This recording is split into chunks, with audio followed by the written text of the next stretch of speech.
En esta lección vamos a hablar acerca de los periféricos que encontramos en la familia del PIC16.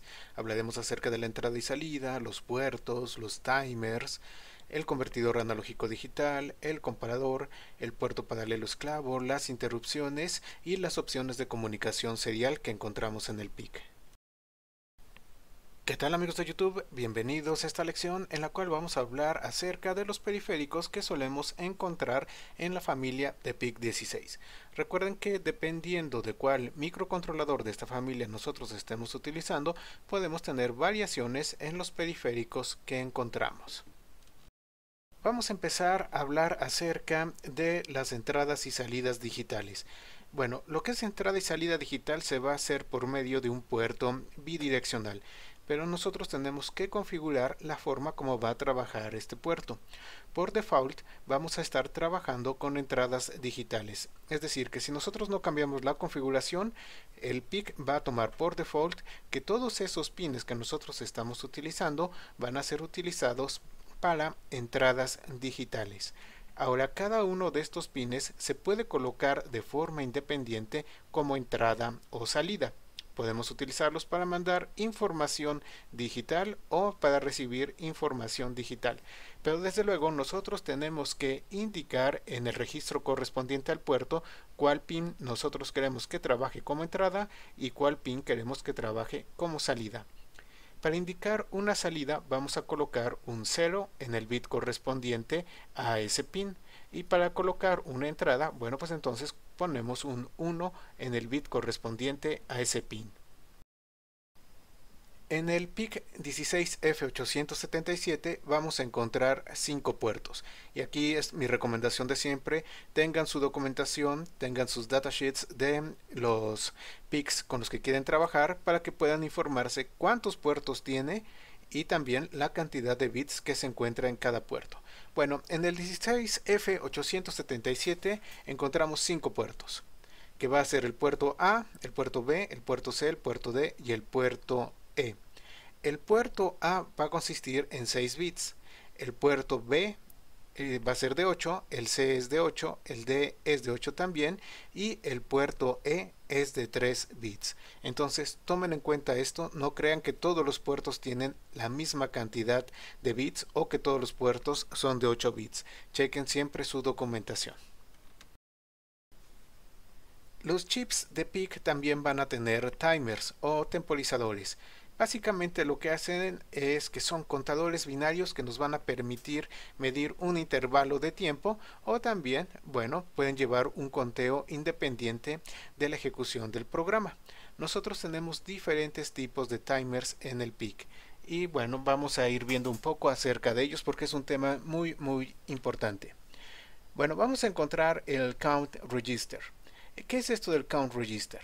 Bueno, pues va a ser un timer, pero va a operar por medio del reloj que se usa en las instrucciones. Es decir, el mismo reloj que nos está sirviendo para controlar todos los procesos internos del PIC, bueno, pues ese mismo reloj va a ser utilizado para el Count Register.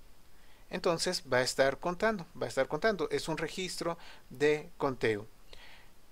Sin embargo, a pesar de que estamos utilizando el mismo reloj, la frecuencia va a ser a un cuarto de la frecuencia de ese reloj. También, un punto importante que tenemos que tomar en cuenta es que la cantidad de bits en el timer va a indicar cuál es el conteo máximo al que puede llegar.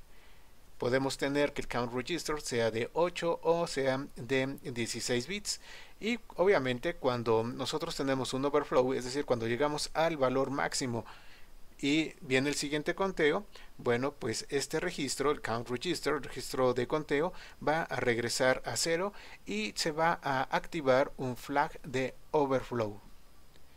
Nosotros entonces podemos modificar también el periodo de conteo indicando un valor de inicio. De esa manera, bueno, nosotros podemos llevar diferentes conteos. Va a existir algo que se llama pre-scaler o preescala, que nos va a permitir modificar la frecuencia de entrada y la podemos dividir entre 2, 4, 8, 16, 32, 64 o 128 y de esta manera, bueno, poder lograr diferentes conteos, aunque desde luego con el riesgo de pérdida de resolución con relación al tiempo. Entonces el count register nos va a servir para que nosotros podamos llevar a cabo una cantidad de conteos con diferentes características dependiendo de los valores que demos en el preescalamiento o también con el valor de inicio que nosotros le queramos indicar. Los timers los podemos utilizar de diferentes formas. Los podemos utilizar en modo de comparación o en modo de captura. Bueno, ¿qué es esto? ¿Cómo funciona cada uno de ellos? En el modo de comparación nosotros vamos a utilizar un registro. En este registro vamos a colocar un valor. Recuerden que el timer al fin y al cabo no es otra cosa más que un contador. Entonces el timer va a empezar a contar y ahí va a ir incrementando, va a ir incrementando, va a ir incrementando. Y va a llegar un momento en el cual el valor que está en el timer va a ser igual al valor que nosotros colocamos en ese registro. En ese momento entonces se va a activar un flag para decirnos que ya ha llegado al periodo que a nosotros nos interesa. Ahora, el otro uso que le podemos dar al timer es el modo de captura. En este caso, ¿qué va a suceder? Va a empezar un conteo. Nosotros no sabemos hasta dónde va a estar contando. ¿Por qué? Porque el conteo va a depender de una señal externa. Entonces el timer empieza a contar, esperando que suceda esa señal externa. En el momento en el cual sucede esa señal externa, el valor que se encuentra en el timer se va a copiar en un registro. A veces va a ser muy rápido, a veces va a ser muy largo el tiempo que nosotros tenemos para esa señal externa. Entonces de esa manera nosotros podemos medir de alguna manera el tiempo que está tardando en ocurrir esa señal en particular. Y desde luego, bueno, esto nos va a servir para medir la longitud de un pulso o también el periodo de una onda o cualquier otra cosa en la cual ustedes necesiten llevar a cabo la medición de un intervalo de tiempo. Entonces empieza a contar, sucede la señal externa y el valor se copia en un registro y nosotros ya podemos trabajar con ese valor que se ha colocado en el registro. Los timers que solemos encontrar en el PIC 16 es el timer 0, que es un timer de 8 bits. Tiene un prescaler, un preescalamiento de 8 bits. También, bueno, puede usar el reloj de instrucciones o puede usar una señal externa en el pin RA4. Entonces, este timer 8 bits, podemos usar el reloj o podemos utilizar una señal externa para llevar a cabo la parte del conteo. Tenemos el timer 1, es un timer de 16 bits. También va a tener un preescalamiento que puede ser de 16 bits y lo podemos usar con el reloj de instrucciones o con una señal externa. Y el timer 2 es un timer de 8 bits. En este caso vamos a tener un preescalamiento y un postescalamiento. Y tiene un registro de comparación para el control de periodo. Uno de los periféricos más importantes que nosotros podemos encontrar en un microcontrolador es un conversor analógico digital. Este nos va a permitir llevar a cabo mediciones de voltaje, obtener el valor y desde luego ya con el software que nosotros creemos poder hacer algo útil con ese valor. Cuando nuestro microcontrolador tiene un conversor analógico digital, algunos pins van a ser utilizados para este. En el caso del 877, bueno, nosotros vamos a tener 8 entradas análogas por medio de los puertos A y E. Estas entradas análogas se van a conocer como AD0 a AD7.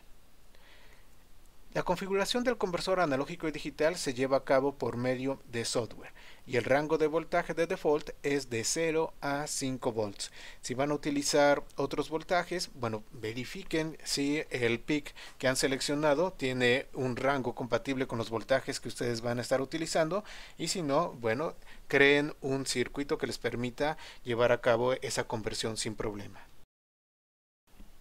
También algunos PICs van a tener un comparador, como es el caso del 16F917. Bueno, ¿qué sucede con el comparador? Con el comparador nosotros vamos a tener dos voltajes de entrada. Vamos a tener un voltaje de entrada acá y otro voltaje de entrada aquí. También vamos a tener un bit de estatus, que va a ser la salida que nosotros tenemos acá.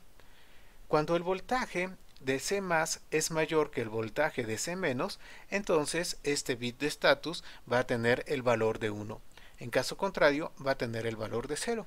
Esto nos va a servir para poder detectar cuando determinado voltaje va más allá de cierto rango. Y desde luego el bit de estatus nosotros lo podemos leer vía software y hacer algo útil con esa información y que nuestro programa reaccione cuando sucede precisamente este voltaje mayor que el otro. También es posible que el bit de estatus pueda tener una salida a un pin en particular, de tal manera que ese pin tenga un voltaje de 0 o 1 dependiendo la salida que nos esté dando el comparador. Dentro de los periféricos importantes también tenemos un puerto paralelo esclavo. Este puerto nos va a servir para llevar a cabo comunicación en paralelo con otro dispositivo, con hardware que nosotros estemos colocando, y es comunicación en paralelo con 8 bits. Para poder utilizar el puerto paralelo esclavo necesitamos hacer uso de dos puertos. El puerto D, que es el que va a proveer los pines de entrada y salida, y el puerto E, que provee las líneas de control de ese puerto en paralelo. Las líneas de control que vamos a tener van a ser read, write y chip select o selección de chip. Vamos a tener muchas interrupciones. Recuerden que las interrupciones se generan por eventos y estos eventos pueden ser internos o externos, es decir, algo que está sucediendo adentro del mismo microcontrolador o algo que está sucediendo afuera. Tenemos diferentes tipos de eventos. Aquí les voy a mostrar los principales y tenemos los eventos de los timers, aunque posteriormente en otras lecciones ya iremos más a fondo con la parte de los eventos. El evento, cuando sucede, va a generar una interrupción. Esta interrupción entonces nos lleva a una rutina en particular. El programa, digamos, interrumpe temporalmente su línea de ejecución normal, se va a una rutina especial que es la rutina de interrupción, ejecuta lo que tenga que llevar a cabo cuando sucede ese evento que generó la interrupción, lo ejecuta y luego ya regresa con el flujo normal del programa. Bueno, aquí tenemos las interrupciones relacionadas con los timers, pero no solo los timers pueden tener interrupciones. Estas son las interrupciones relacionadas con los puertos y las interrupciones relacionadas con la comunicación serial y también la memoria. El PIC también nos va a ofrecer diferentes opciones de comunicación serial. Vamos a tener tres tipos de interfaces seriales, la USART, la SPI y la I2C o I2C, como ustedes quieran llamarle. La selección obviamente va a depender de la distancia entre los nodos que nosotros tenemos, la velocidad y la cantidad de conexiones requeridas. Eso ya dependiendo de la aplicación que ustedes tengan que desarrollar, van a hacer la selección del puerto correspondiente. Lo primero que encontramos es el USART o USART, como quieran llamarle. ¿Qué es esto? Bueno, es un protocolo de comunicación serial. Significa recepción y transmisión universal, sincrónica o asincrónica. Nosotros generalmente lo vamos a utilizar en modo asíncrono y en comunicación uno a uno. Es muy fácil de implementar y no va a necesitar señales de reloj separadas para la recepción de datos. Sin embargo, el ancho de banda es algo limitado. No tenemos un ancho de banda muy grande y si la señal la llegamos a convertir a más o menos 12 volts, podemos enviar datos hasta a 100 metros de distancia. En el PIC 16F877, bueno, se tiene hardware dedicado para RS232, pero también se puede generar el RS232 por software en otros pins. Este puerto serial generalmente lo vamos a estar utilizando para comunicación con el display de LCD. Luego encontramos el SPI, que también nos permite llevar a cabo comunicación serial. Es una interfase de periféricos serial. Bueno, ¿qué ventajas tiene? La ventaja que tiene es que nosotros podemos llevar a cabo intercambio de datos a alta velocidad. Sin embargo, la desventaja que tiene es que la distancia entre los dispositivos es muy pequeña. SPI va a trabajar en un esquema master-slave, es decir, nosotros necesitamos un dispositivo que trabaje como master, como maestro, y uno o más dispositivos que trabajen como esclavos.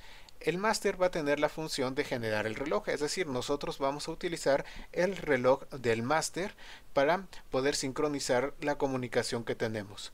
Todos los demás dispositivos van a trabajar como esclavos y necesitan del reloj que les provee el maestro para poder recibir y enviar. Vamos a tener 4 señales. Vamos a tener a SCK, SDI, SDO y Slave Select. SCK es la señal serial del reloj. Luego vamos a tener SDI, que es para el Data In, SDO, que es para el Data Out, y Slave Select, que es que nos va a permitir seleccionar el esclavo con el cual estamos llevando a cabo la comunicación. Por último tenemos el I2C o el I2C, que su nombre significa Inter-Integrated Circuit, es decir, circuito entre integrados.